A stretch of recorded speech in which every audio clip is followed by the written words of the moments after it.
우리는 지금 로마서를 배경으로 매주일 함께 은혜를 나누고 있습니다.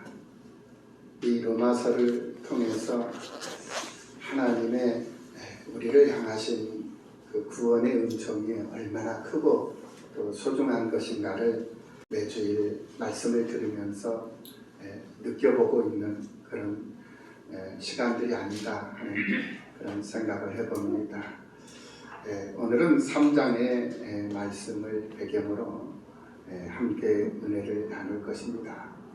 먼저 우리는 로마서 1장을 통해서 복음의 서론적 그런 설명으로 복음의 성격이 무엇이고 내용이 무엇이고 또 복음의 능력은 무엇인가 하는 것을 알게 되었습니다. 그리고 사도 바울이 복음에 대한 간략한 정의를 해 주었는데 이 복음은 모든 믿는 자에게 구원을 주시는 하나님의 능력이었다라는 그러한 정의를 내려주었고, 그리고 하나님의 의가 나타나서 믿음에 이르게 하는 것이고 구약에 기록한 바와 같이 이루는 것이다, 이렇게 간략한 믿음에 대한 정의를 해 주었습니다. 그러므로 우리는 복음으로 세상을 살아가는 사람들로서 복음을 부끄러워하는 사람들이 되어서는 안 돼요. 이 복음은 곧 예수 그리스도인데 예수님의 은혜를 입고 내가 세상을 살면서 그 예수님의 은혜를 노래하지는 못할 망정 그 예수님을 부끄러워한다거나 그 예수님을 믿는 것을 감추려 한다는 것은 잘못된 삶의 모습이고 마음가짐이다 라고 우리가 생각을 해볼 수가 있습니다. 그러므로 당당하게 어디를 가든지 무엇을 하든지 어디에 있든지 내가 예수를 믿는 사람으로서, 내가 하나님의 은혜를 입고 예수를 믿는 그런 사람으로서 부족함이 없다라는 그런 자신감 있는 그런 모습들을 많은 사람들에게 보여주고 증명해낼 수 있는 그런 멋진 사람들로 우리는 세상을 살아가야 할 것입니다. 그리고 이제 본문의 말씀으로 들어가면서 인간의 불의를 이제 3장 20절까지에서 이제 설명을 하고 있는데, 인간의 본래의 본성 상태를 세 가지로 정의를 해주고 있는데, 첫째로는 본래 인간의 상태가 어떤 상태였느냐, 그리고 두 번째는 타락한 인간의 상태가 어떤 상태였고 버림받은 인간의 상태가 어떤 상태였는가, 이것을 우리에게 설명을 해주고 있는 것을 보게 되는데요. 본래 인간의 상태를 우리가 1장을 통해서 우리가 확인해 볼 수 있었던 것이 뭐냐, 바로 저희 속에 하나님을 알만한 것이 보였다라는 거예요. 그리고 만물을 보고도 하나님을 알 수 있었다. 이게 창조됐던 그런 시대, 인간이 타락하기 이전의 그런 시대의 모습이었습니다. 사람은 하나님을 알 수가 있었고 하나님을 느낄 수가 있었어요. 그리고 모든 만물을 통해서도 하나님을 볼 수가 있고 하나님을 알 수가 있었어요. 그런데 인간이 하나님의 말씀에 불순종함으로, 타락함으로 인해 가지고 그 생각과 그 마음이 허망하여지고 마음이 어두워져 버렸어요. 생각이 허망해지고 마음이 어두워져 버리니 하나님을 알만한 것이 없어져 버려요. 그러니까 하나님을 모르게 되니까 사람들이 하나님의 영광을 금수와 버러지 형상으로 바꿔버립니다. 요즘 이 타락한 인간들의 모습이 얼마나 참 어처구니 없는 그런 모습인가를 다시 한번 또 느껴볼 수가 있는데, 매번 우리가 살아가면서 시대적으로 그런 것들을 종종 느끼게 되는데, 요즘에 와서도 그것을 느껴봅니다. 그것이 뭐냐면은 우리를 무척이나 힘들게 하는 이 코로나 이 역병으로 얼마나 많은 사람들이 지쳐 있습니까? 그런데 이게 빨리 해결이 됐으면 문제가 안 되는데 빨리 해결이 안 되고 계속적으로 시간이 가면서 세월이 흐르면서 사람들을 힘들게 만들고 사람들을 갈 바를 알지 못한 그런 상태로 지금 몰아가고 있는 거예요. 이럴 때일수록 우리 예수를 믿는 사람들, 이 세상에 있는 많은 사람들은 다 하나님을 가까이 하고 하나님 앞에 엎드려지는 그러한 모습들이 보여져야 되고 하나님 앞에 회개하는 반성하는 그런 모습들이 보여져야 되는데 그런 모습들은 온데간데 없고 오히려 하나님을 원망하고 오히려 하나님을 멀리 떠나버리고 그것도 모자라서 흉악한 그 장군상을 그려가지고 강화문 앞에다가 양쪽 대문에다가 크게 이 문배도라고 하는 그 그림을 그려놓고 그래서 그 장군들이 이 코로나 역병을 막아줄 것이다 라고 사람들이 기대를 하게 만들고 또 여러 문화회관에 나쁜 기운을 내쫓는다라고 하는 그런 사람들이 춤을 추고 구판을 벌이고 있는 그런 모습들, 이런 모습들이 바로 타락한 인간들의 용서받을 수 없는 그런 모습들이 있는데 그런 모습들이 자현되고 있다는 거예요. 이런 코로나 역병으로 인해 가지고 사회가 어려움 당하고 있고 사람들이 지쳐 있고 혼란한 가운데 있으면 더 하나님을 가까이 하고 더 하나님 앞에 엎드려져야 할 그 인생들이 오히려 더 하나님을 반하는 하나님을 거스리는 그런 모습으로 세상을 살아가고 있다는 그러니 하나님이 이 인생들을 버릴 수밖에 없다는 거예요. 그래서 하나님은 타락한 인간들을 버리시는 하나님이시다라는 것을 1장을 통해서 우리에게 보여주셨던 거예요. 그래서 이 로마서 1장 24절 이하에서 어떻게 하나님께서 타락한 인간들을 버리셨느냐? 마음의 정욕대로 내버려 두셔버려요. 그래서 네 정욕대로 네 즐거움대로 한번 살아봐라 하고 그냥은 내버려 둬버려요. 우리가 회개하지 않으면요 이 역병, 코로나 역병도 속히 거둬지지 않아요.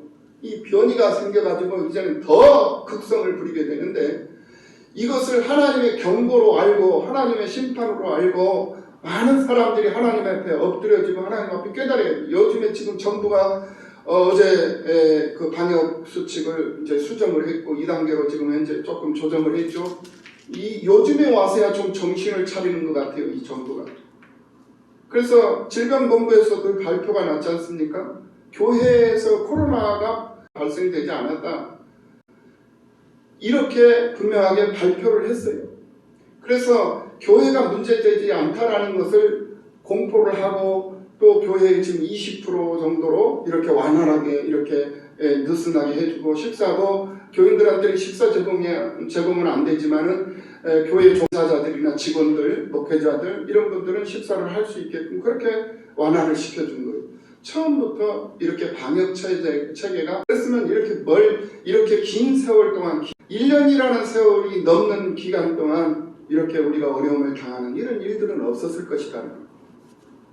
그래서 이 정부도 정신을 차려야 되고 국민들도 정신을 차려야 되고 이 세상의 모든 사람들은 이 하나님의 이 역병이라는 이 경고 앞에서 더 낮아지고 더 겸손해서 하나님 앞에 버림받지 않는 그런 사람들이 되도록 하나님을 더 가까이 하고 하나님 앞에 더 엎드려지고 기도할 수 있는 그런 겸손하고 겸허한 모습들이 보여져야 된다는 이거를 우리가 깨달아야 된다는 사실이. 아멘.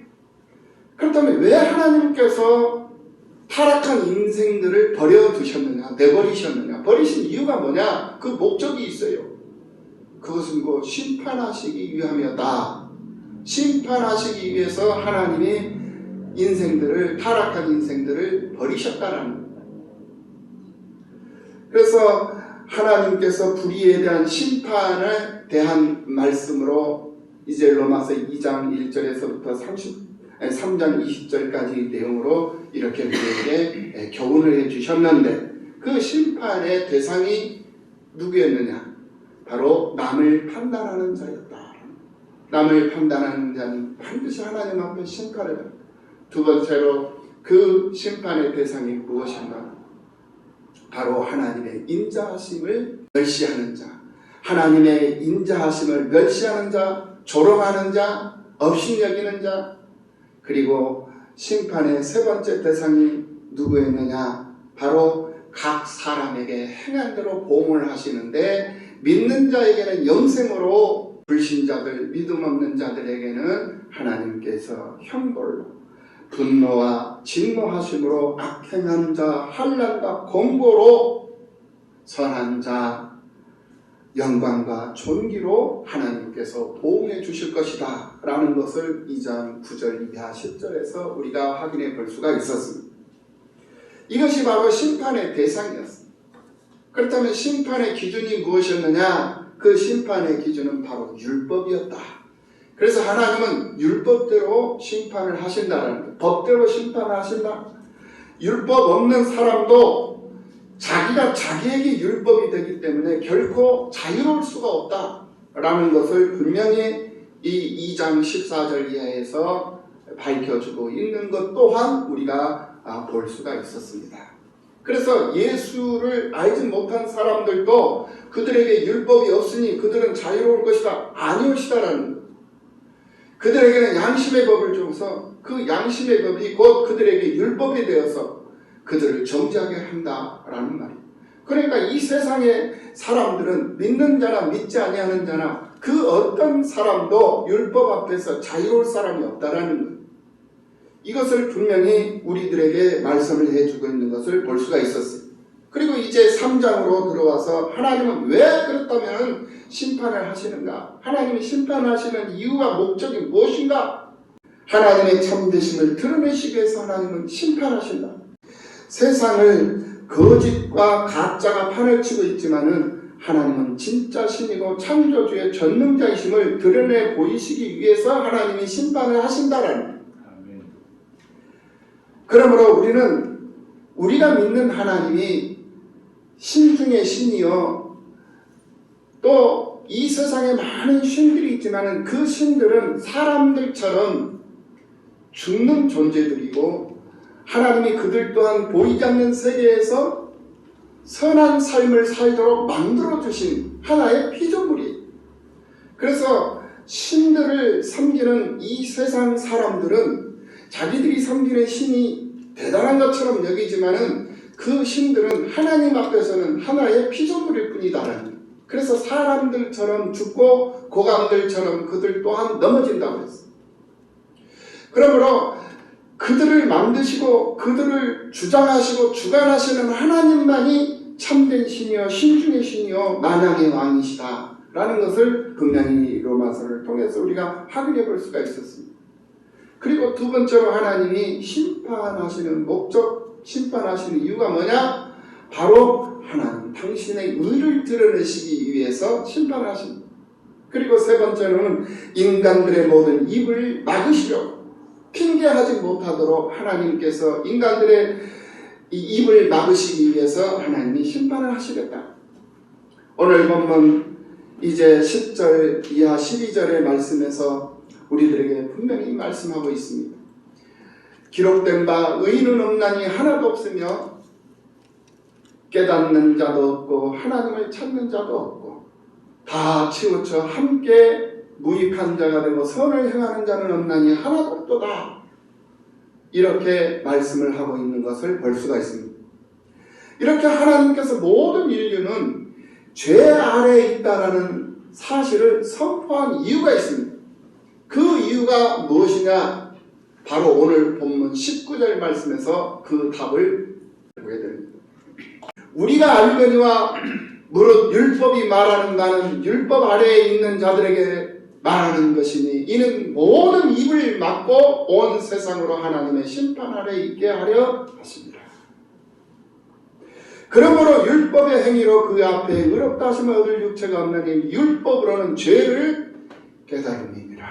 이렇게 사도 바울을 통해서 인간의 불의에 대해 낱낱이 밝혀낸 하나님께서 이제 당신의 의에 대해서 말씀을 해주고 계시는데 그 말씀이 바로 오늘 본문 로마서 3장 21절 이하에서부터 11장까지의 말씀이다 라는 것입니다.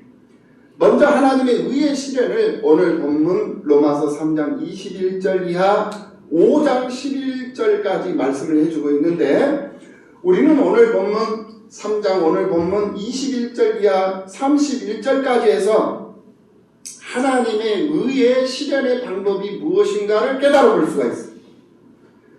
하나님께서 어떻게 당신의 의를 실현해 보이시는가, 어떻게 실현해 내시는가, 그것은 바로 예수 그리스도의 구속으로 당신의 의를 실현해 보이신다는 것. 예수 그리스도로 보여주신다. 그게 그 말씀이 바로 오늘 21절 이하 22절의 말씀. 이제는 율법 외에 하나님의 한 의가 나타났으니 율법과 선지자들에게 증거를 받은 것이라. 곧 예수 그리스도를 믿음으로 말미암아 하나님의 의가 무엇으로 실현되었다? 예수 그리스도로 하나님의 의가 실현되었다 라는 말입니다. 사람은 그래서 자기 의로 세상을 살 수가 없는 것입니다. 그러므로 하나님의 의를 힘입어야만이 세상을 살 수가 있는 것. 하나님의 의를 힘입어야만이 세상을 살 수가 있는데 그 하나님의 의가 무엇이냐? 바로 예수 그리스도다 이 말입니다. 그래서 우리가 예수를 힘입고 살아야 되는 것이고 예수를 붙잡고 살아야 하는 이유가 바로 여기에 있는 것이다 이 말씀입니다. 그것은 곧 예수님이 우리의 생명이시고 예수는 우리의 생명의 근원이 되시기 때문에 그렇다 이 말씀입니다. 아멘. 요한복음 14장 6절 말씀을 보면은요. 예수께서 이르시되 내가 곧 길이요 진리요 생명이니 나로 말미암지 않고는 아버지께로 올 자가 없느니라 라고 말씀하고 있는 것을 볼 수가 있습니다. 그렇기 때문에 예수님만이 우리의 삶의 생명이 되는 것이고 우리의 삶의 목적이 되는 거예요. 우리가 살아가는 데 있어서 이 금은 참 좋은 거예요. 그런데 그 금 중에 가장 귀한 금이 바로 황금이라고 했어요.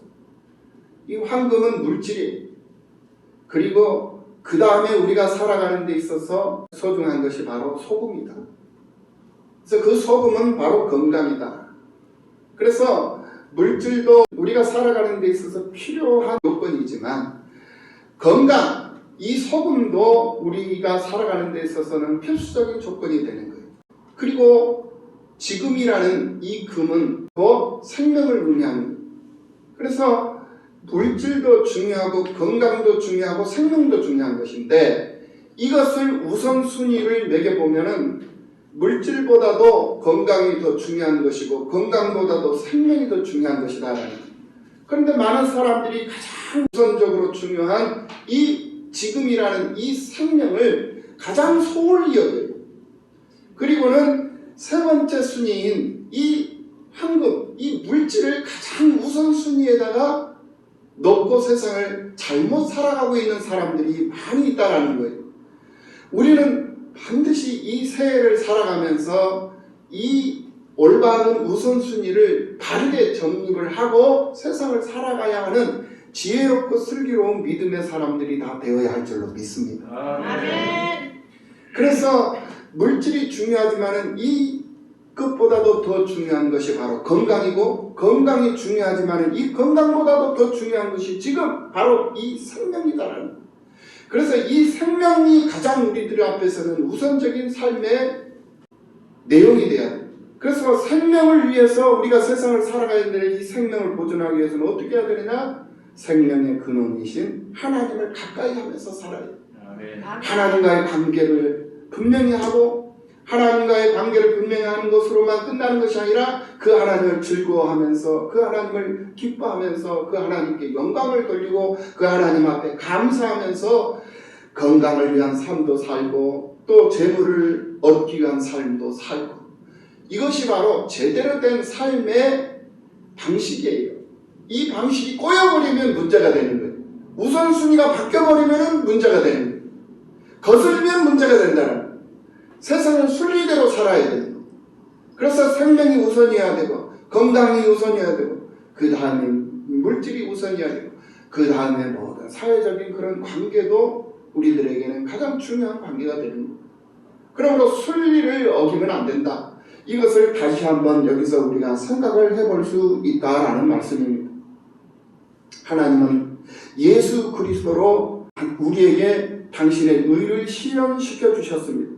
그리고 그렇다면은 하나님께서 예수 그리스도로 말미암지 않고는 아버지께로 올 자가 없다라고 예수 그리스도로 그 길을 통일을 시켜 놓으시고 그 길을 일원화를 시켜 주셨기 때문에 우리는 예수를 믿어야 되는 것이고 우리는 예수를 따라 세상을 살아가야 하는 존재들이 되는 겁니다. 아멘. 두 번째로 하나님의 의의 실현의 방법이 두 번째로 무엇이었느냐? 하나님의 의를 얻을 수 있는 그런 방법은 율법의 행위로가 아니라 율법으로가 아니라 바로 복음을 받아서 그 복음을 믿음으로써 하나님의 의가 실현된다 이것이다. 첫째는 예수 그리스도의 십자가의 구속으로 의가 실현됐고 그 십자가 구속의 은총을 우리가 받아들이고 그것을 믿고 그것을 믿는 믿음으로 그것을 행하는 삶, 그것을 그대로 준수하는 삶을 살아가는 그 삶이 바로 하나님의 의를 실현하는 모습이고 실현하는 방법이다라는 말이에요. 아멘. 오늘 보면 27절 이하 28절을 봅니다. 그런즉 자랑할 때가 어디냐? 있을 수가 없느니라. 무슨 법으로냐? 행위로냐? 아니라 오직 믿음의 법으로니라. 28절 그러므로 사람이 의롭다 하심을 얻는 것은 율법의 행위에 있지 않고 믿음으로 되는 줄 우리가 인정하노라. 그래서 로마서 1장 16절에서 내가 복음을 부끄러워하지 아니하노니 이 복음은 모든 믿는 자에게 구원을 주시는 하나님의 능력이 됨이라 라고 말씀을 했던 것을 보게 됩니다. 그리고 세 번째로 하나님의 의의 실현을 볼 수가 있는데 이방인이나 유대인 모두에게 하나님의 의가 실현되더라. 어느 한 사람에게 어느 한 민족에게 의가 실현된 것이 아니라 유대인이든 이방인이든 그 어떤 민족이든 할 것 없이 하나님의 의는 모두에게 다 실현이 되는데 그에 대한 전제적 조건이 무엇이냐? 그것은 하나님을 믿는 믿음입니다. 예수 그리스도를 자신의 구속주로 받아들이고 그 예수 그리스도가 자신의 왕이요 자신의 생명이다라는 사실을 믿고 그 주님 붙잡고 그 주님을 의지하며 그 주님을 힘입고 세상을 살아가면 그 사람의 그 삶 속에 하나님의 의가 실현되더라.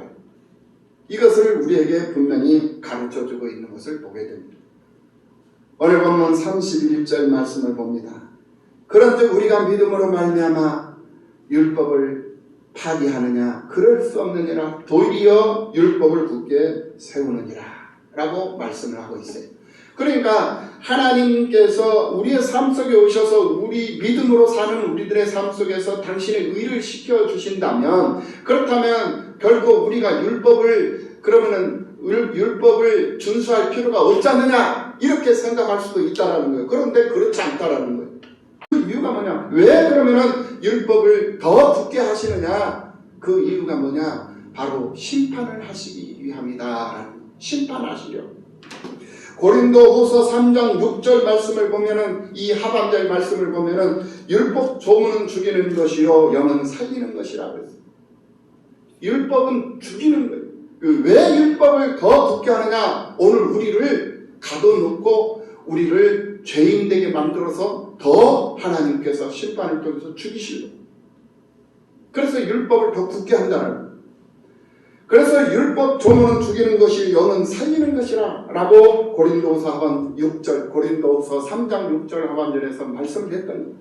그리고 로마서 10장 4절 말씀에서 우리에게 뭐라고 말씀하시느냐? 그리스도는 모든 믿는 자에게 의를 이루기 위하여 율법의 마침이 되셨느니라. 예수 그리스도는 율법을 통일시켜 주십니다. 마태복음 5장 17절 말씀에서도 내가 율법이나 선지자를 폐하러 온 줄로 생각하지 말라. 폐하러 온 것이 아니오 완전하게 하려 함이라. 예수가 오신 이유 목적이 바로 여기 율법과 선지자를 폐하려고 한 것이 아니라 그들을 나를 통해 나의 한 몸으로 나로 완전하게 하기 위해서 내가 온 것이다. 그래서 예수는 율법의 완성자가 됩니다. 또한 갈라디아서 3장 19절 말씀을 보면 그런즉 율법이 무엇이냐?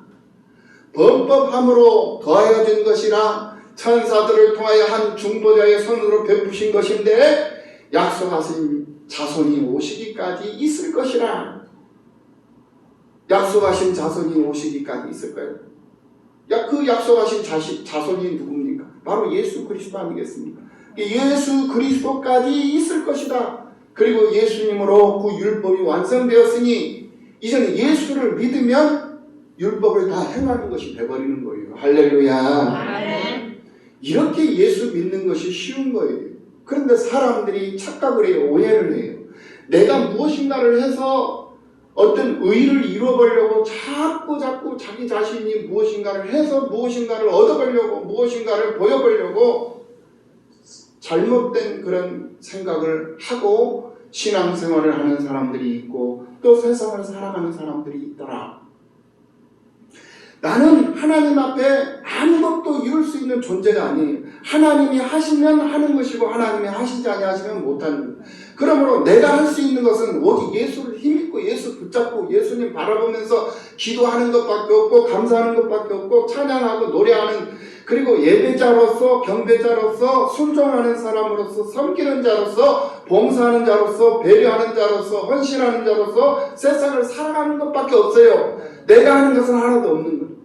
다 예수 그리스도의 영광을 위해서 하나님이 하게 하시고 하나님이 하시더라는 거예요. 갈라디아서 3장 21절 하반절 이하 22절의 말씀에서도 그러면 율법이 하나님의 약속들과 반대되는 것이냐? 결코 그럴 수 없느니라. 만일 능히 살게 하는 율법을 주셨더라면 의가 반드시 율법으로 말미암았으리라. 그러나 성경이 모든 것을 제 아래에 가두었으니 이는 예수 그리스도를 믿음으로 말미암아 약속을 믿는 자들에게 주려 함이라. 디모데전서 1장에서도 그렇습니다. 디모데전서 1장 9절 이하 10절 말씀에서 알 것은 이것이니 율법은 옳은 사람을 위해 세운 것이 아니요 오직 불법한 자와 복종하지 아니하는 자와 기타 바른 교훈을 거스리는 자를 위함이니 라고 말씀하고 있는 것을 보게 됩니다. 불법한 자가 누굽니까 여러분? 예수를 믿지 않는 사람, 예수님을 자기의 왕으로 받아들이지 않는 사람, 복종하지 않는 사람이 누굽니까 여러분? 하나님 말씀에 순종하지 않는 사람, 하나님 말씀을 받아들이고 하나님 말씀대로 순종하고 하나님 말씀 따라서 세상을 살아가는 그런 사람들, 그런 사람들이 바로 하나님 앞에 복종하는 자인데 그런 삶을 살지 아니하는 사람은 복종하지 않는 자가 되어버립니다. 기타 바른 교훈을 거스르는 자가 누구입니까? 바로 신앙생활, 교회 생활을 하면서 자기 생각을 드러내고 자기 경험을 드러내고 자기 세상 지식을 드러내고 그것이 옳다라고 주장하는 사람들, 그런 사람들이 아니고 누구이겠습니까?